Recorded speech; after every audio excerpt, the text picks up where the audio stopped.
may this be one of the best moments of your life.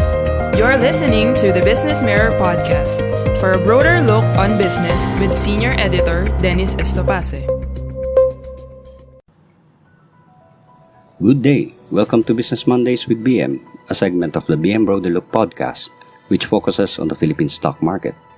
The Business Mondays with BM podcast is based on the stock market outlook story, which is written by Business Mirror reporter VG Kabuwag and comes out every Monday. For the text version online, please go to www.businessmirror.com.ph and search for Stock Market Outlook. For the print edition, please go to the companies section of the Business Mirror newspaper. Let's get on with the story. Powered by Hino Motors Philippines. Share prices went down last week as gains earned on expectations of the lifting of the modified enhanced community quarantine was immediately erased by the general weakness of the market.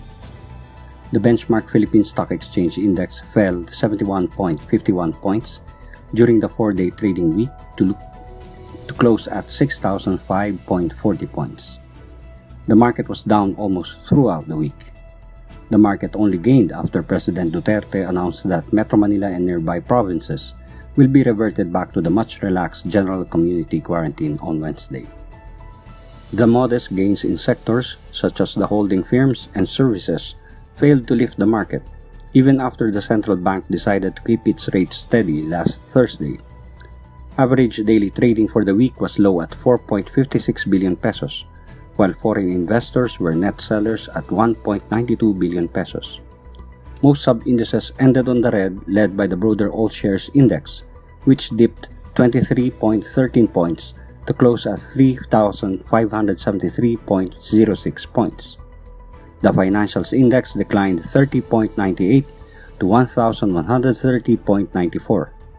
The industrial index retreated 163.83 to 7,792.26. The holding firms index gained 2.03 to 6,247.05. The property index was down 60.86 to close at 2,884.63. The services index rose 10.54 to 1,450.27, and the mining and oil index dropped 186.33 to close at 5,682.91. For the week, gainers managed to edge losers 119 to 105, and 16 shares were unchanged. The top gainers were Mackay Holdings Incorporated, Harbor Star Shipping Services Incorporated, Philippine Infradev Holdings Incorporated, Makati Finance Corporation, Atlas Consolidated Mining and Development Corporation, and Abra Mining and Industrial Corporation. The top losers, meanwhile, were iPeople Incorporated, Manila Jockey Club Incorporated, Atok Big Wedge Company Incorporated, Synergy Grid and Development Philippines Incorporated, Evergotesco Resources and Holdings Incorporated, and Nickel Asia Corporation. This week, share prices may continue on a downward trend as investors still worry about the economic effects of the lockdown measures on the country as the coronavirus disease 2019 cases continue to increase. Analyst Jafet Luis Tanchanco said the approval of the Bayanihan to Recover as One Act by the Bicameral Conference Committee could somehow provide relief but may not be enough to bring forth a sustainable rally as risks remain elevated. Tanchanco added that as local COVID-19 cases continue to rise at an intensified scale, with this week's new cases averaging 4,224 per day so far, the recovery of investor confidence towards the economy and jobs lost remains difficult. This in turn will keep the economy operating below full capacity, Tanchanco, senior research analyst at PhilStocks Financials Incorporated, said. Tanchanco said the market may trade with a downward bias within the 5,700 points to the 6,100 point range. Meanwhile, 2Trade Asia said that at the 6,000 point level, the Philippine Stock Exchange Index is back where it started at the beginning of the second quarter earnings report in late July. And barring further black swan events plus the steady stream of fiscal support, the opinion that fundamental drivers could only improve relative to the second quarter is not unreasonable at all, broker 2Trade Asia said. For the stock picks, broker Regina Capital and Development Corporation advised to take profits on the stock of Axelum Resources Corporation after its stock price rose and broke what used to be its month-long resistance at 2 pesos and 40 centavos. Regina Capital said the sudden spike in buying pressure pushed the stock higher, with the next resistance now at 2 pesos and 60 centavos. Indicators are heavy on buy signs, Regina Capital said.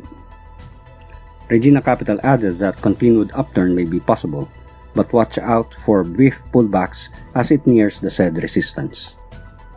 The shares of Axelum Resources Corporation closed last Thursday at 2 pesos and 42 centavos apiece.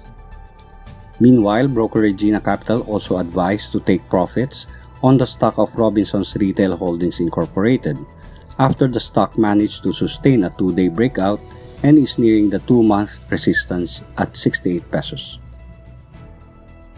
All indicators are still on strong buy signs, Regina Capital said. Broker Regina Capital added this could point to a looming correction that may see Robinsons Retail Holdings Incorporated pulling back on or before it reaches the peak at 68 pesos.